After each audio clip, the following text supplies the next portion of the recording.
Hello, hello les amis Balance, ascendant Balance, signe lunaire en Balance, bienvenue pour cette guidance. Nous regardons aujourd'hui quelle est la bonne surprise qui vous attend au mois de novembre 2022. Alors bien sûr, le tarot n'a pas la même temporalité que nous, donc ça peut parler à certains balances dès à présent et parler à d'autres balances au début du mois de novembre, à la fin du mois de novembre, voire au début du mois de décembre, tout dépend à quelle vitesse vous avancez.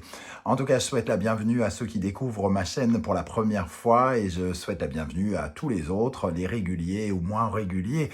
Bienvenue à tous. Je vous rappelle que c'est un tirage général qui ne va pas parler à tous les balances de la même façon, donc prenez bien les messages avec beaucoup de discernement, ne prenez que les messages qui vibrent avec ce que vous vivez actuellement, n'hésitez pas à adapter mon vocabulaire pour qu'il corresponde davantage à votre vie, à vous, et n'hésitez pas à faire votre propre interprétation de ces énergies pour prendre des messages qui vous intéressent. Je vous recommande comme d'habitude de regarder la vidéo de votre signe ascendant et de votre signe lunaire pour avoir des compléments d'information et vous trouverez par exemple d'autres guidances dans la barre d'infos juste en dessous qui vous mèneront vers les liens des guidances que j'ai déjà réalisées pour votre signe récemment, notamment par exemple la guidance trimestrielle du mois d'automne, de la période de l'automne, que j'ai mis en ligne récemment. Vous trouverez également les guidances du mois d'octobre, donc par exemple la guidance sentimentale, la guidance professionnelle, la guidance générale. Mois d'octobre, mois de novembre, l'occasion de vous souhaiter à certains d'entre vous, en tout cas, un très très bon anniversaire les amis Balance. Vous trouverez aussi dans la barre d'infos mon adresse email si vous désirez des renseignements pour les tirages personnalisés. Voilà, on peut commencer avec l'énergie principale de cette bonne surprise qui vous attend en novembre. Nous avons la papesse ici et ici le pape. Alors, la papesse peut nous parler de choses qui sont en attente ici. Vous attendez des nouvelles, vous ne pouvez peut-être pas agir pour une raison X ou Y, peut-être des papiers que vous attendez, parce qu'on peut relier cette papesse avec des documents administratifs, par exemple. Et le pape ici, il vient en soutien, il vient en aide à cette papesse.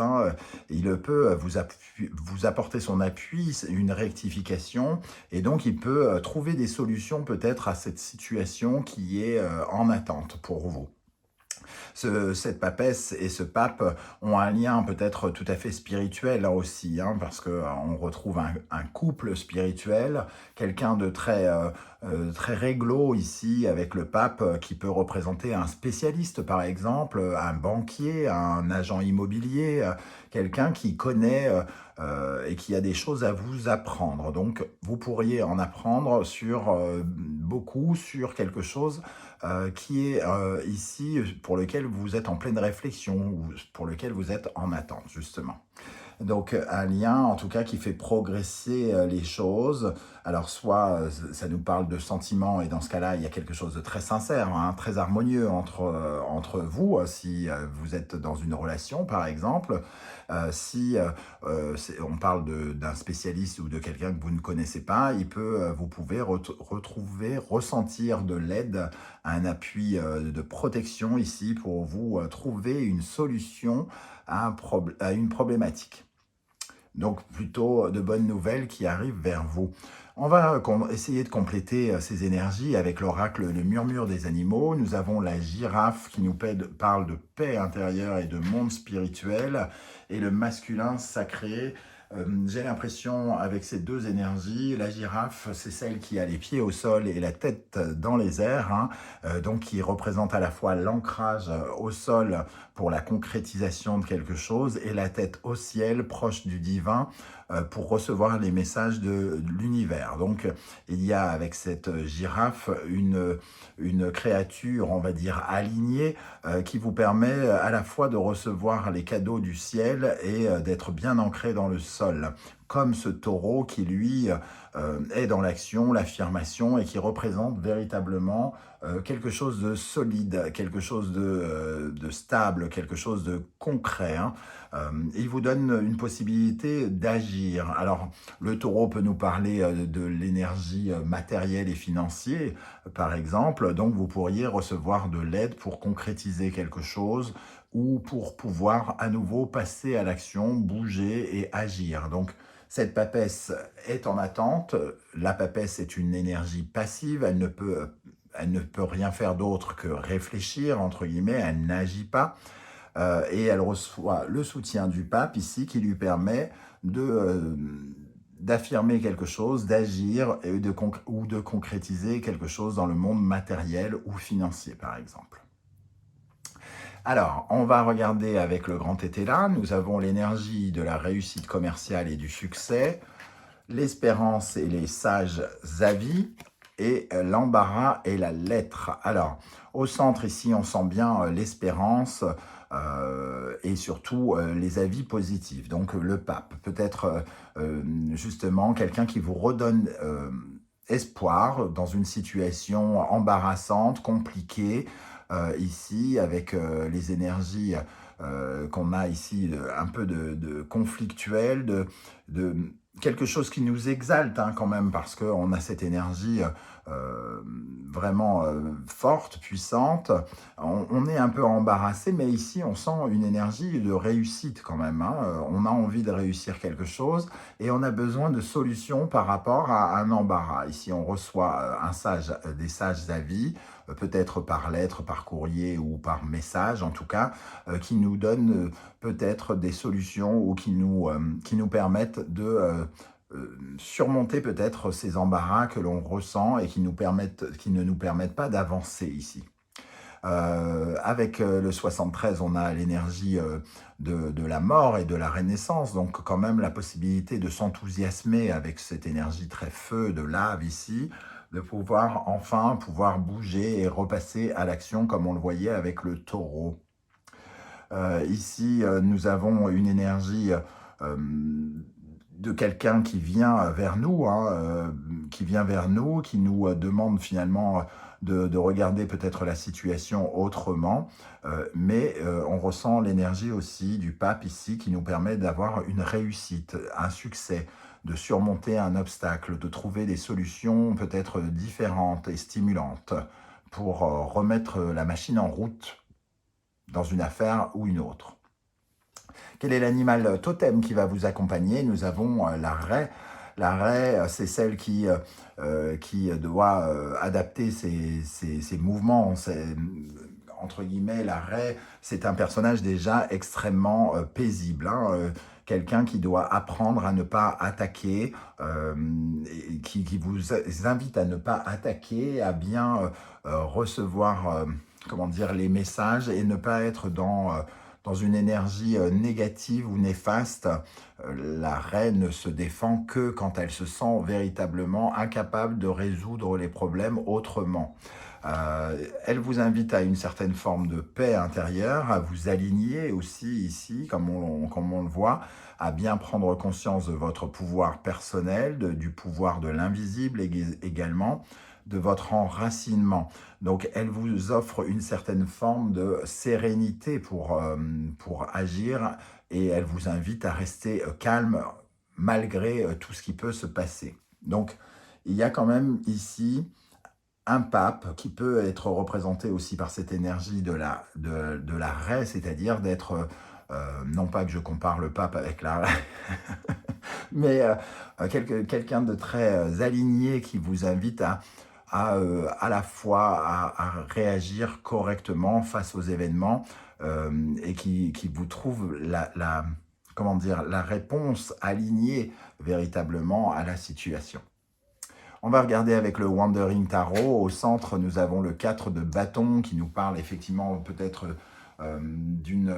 d'un sentiment de stabilité, hein, comme tous les 4, il représente la stabilité. Mais aussi, ce 4 de bâton parle de célébration, de quelque chose à fêter. Il peut nous parler, moi je l'assimile aussi beaucoup au toit, à la maison parfois, parce qu'on sent 4 bâtons, c'est 4 bâtons pour bien stabiliser un foyer et les relations. Donc ça nous parle de célébration, d'événements importants, d'une étape importante pour votre stabilité, pour un désir qui se réalise, comme si vous passiez une étape grâce à ce 4 de bâton. Alors, le pape, vous êtes peut-être à passer une étape ici par rapport à quelque chose qui peut être en lien avec la stabilité de vos envies ou de votre foyer, hein. Une nouvelle solution avec beaucoup de créativité. Avec ce 4, nous avons le roi de coupe, le 9 de coupe, le 2 d'épée, le 4 de coupe, le 10 de coupe, le pendu, le 8 de denier, le 10 d'épée.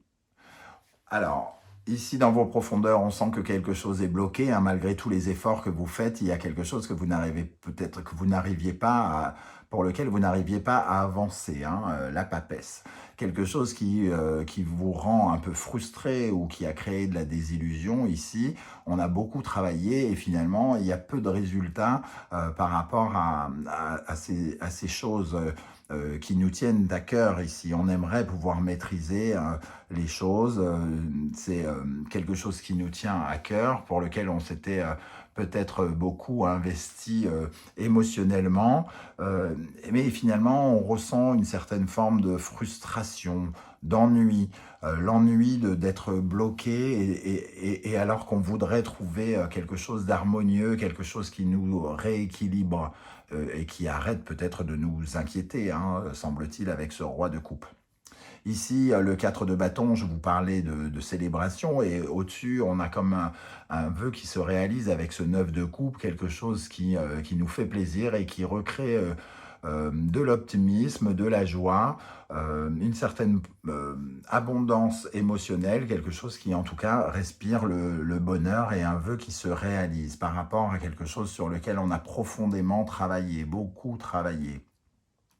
On voit que ça se dirige vers le 10 de coupe et le 10 d'épée, hein, donc de la nouveauté, puisque le 10, c'est la carte qui introduit le futur As, donc une situation qui doit se clôturer, se clore, se terminer ici avec le 10 d'épée et le 10 de coupe. Une situation qui a amené certaines complications, certaines peines, certaines difficultés. On a ressenti ça comme des difficultés. Et le 10 de coupe nous apporte cette joie dont on parlait avec le 9 de coupe. On a ces deux énergies très très fortes de joie, de bonheur, d'optimisme. Quelque chose de positif pour le foyer, pour la famille ici, et qui apporte de la prospérité aussi, hein. Donc on a comme une sorte, quoi qu'il arrive, de gain émotionnel. On se sent mieux. On se retrouve avec ce 2 d'épée ici, qui nous donne peut-être plusieurs choix, un choix à faire, plusieurs chemins à prendre. On jauge un peu la décision que l'on doit prendre. On doit prendre une décision par rapport à quelque chose. Donc ici, on nous apporte des solutions. Il peut peut-être y avoir comme deux possibilités et il va falloir choisir, faire son choix. Ici, avec ce 2 d'épée. Nul doute que j'ai l'impression quand même que les deux solutions sont plutôt positives, avec le 9 de coupe et le 10 de coupe et le 4 de bâton qui encercle cette notion de décision. Donc c'est une décision après succès, j'ai un peu envie de dire, un peu comme si vous trouviez deux acheteurs pour votre maison. Ça n'a plus vraiment beaucoup d'importance lequel vous allez choisir, puisque votre maison est vendue. Voilà, c'est un peu ce genre d'énergie que je ressens avec ce 2 d'épée. Donc voilà, des célébrations apportées par le soutien de quelqu'un, hein, qui vient vous aider. Alors, pour les balances, qu'est-ce qu'on a sur ce 4 de bâton, justement? Alors, sur ce 4 de bâton, pour les balances au mois de novembre 2022, sur le 4 de bâton. Une femme, une énergie de réflexion, une énergie féminine, d'imagination, de créativité. On trouve peut-être une très bonne solution par rapport à une problématique qui restabilise une situation par rapport à nos envies. Une communication aussi peut-être, hein, avec quelqu'un qui nous donne une grande satisfaction, une grande joie, comme une complémentarité avec cette papesse et ce pape, hein, quelqu'un qui répond entre guillemets à nos attentes avec une communication harmonieuse que l'on trouve extrêmement bénéfique et positive. Qu'est-ce qu'on a sur ce 10 de coupe, juste à côté, sur le 10 de coupe? Le message, on retrouve cette notion de message, donc un message extrêmement positif alors on voit le malheur qui arrive ici, qui nous permet de faire peut-être le deuil de quelque chose, d'en terminer avec quelque chose, avec une histoire. Cette histoire nous permet en tout cas, encore une fois, de clôturer quelque chose. Il peut y avoir une certaine forme de peine, on aurait voulu que ça se passe autrement peut-être, mais au final, on est content de ce qui se passe. Qu'est-ce qu'on a avec le 9 de coupe là-haut? Ce qu'on désire, en tout cas, on désire vraiment stabiliser cette situation, ces envies. Hein. Avec le 9 de coupe, on voit qu'il y a quelque chose qui vient de l'au-delà, quelque chose qui nous permet de couper avec l'ancien. On a l'énergie du 47, donc du 13 ici, de la mort et de la renaissance. Quelque chose qui nous coupe avec l'ancien et qui nous permet de passer à une étape suivante. Qu'est-ce qu'on a avec ce 2 d'épée? Cette hésitation, ce choix à faire. Quel genre de décision il va falloir prendre ici? On a l'occasion d'en terminer avec quelque chose, avec Oméga, et il va falloir prendre la décision d'en terminer. Donc, vous avez la possibilité ici de conclure quelque chose, et il va falloir réfléchir à comment on termine l'histoire, j'ai l'impression. Voilà, comment on termine cette histoire. On peut avoir peut-être aussi deux personnes ici qui se soutiennent et qui ont peut-être des avis divergents ici. Hein. Donc il va falloir se mettre d'accord sur la conclusion à donner à une affaire. Voilà les amis Balance, comment je ressens ce tirage. Je ne sais pas du tout comment ça va vous parler, donc n'hésitez pas à laisser un commentaire en me disant comment le tarot vient vous parler de votre situation concrètement. J'aurai plaisir à vous lire et à vous répondre comme je le fais à chaque fois. Si vous désirez m'encourager, me soutenir, je vous invite à liker la vidéo. C'est très important pour moi, pour le référencement YouTube, tout comme vos abonnements, tout comme vos commentaires, tout comme vos partages. Et je vous en remercie. Vous pouvez également, si vous le souhaitez et si vous le pouvez, faire un don à la chaîne pour me permettre de l'améliorer au fur et à mesure du temps par l'intermédiaire du Super Sphinx qui se trouve dans la barre d'infos, un cœur avec un dollar à l'intérieur. Je vous en remercie pour ceux qui ont fait un don. On se retrouve très très bientôt pour de nouvelles guidances, notamment la guidance générale du mois de novembre 2022. En attendant, prenez soin de vous les amis Balance. Merci d'être là. Ciao, ciao.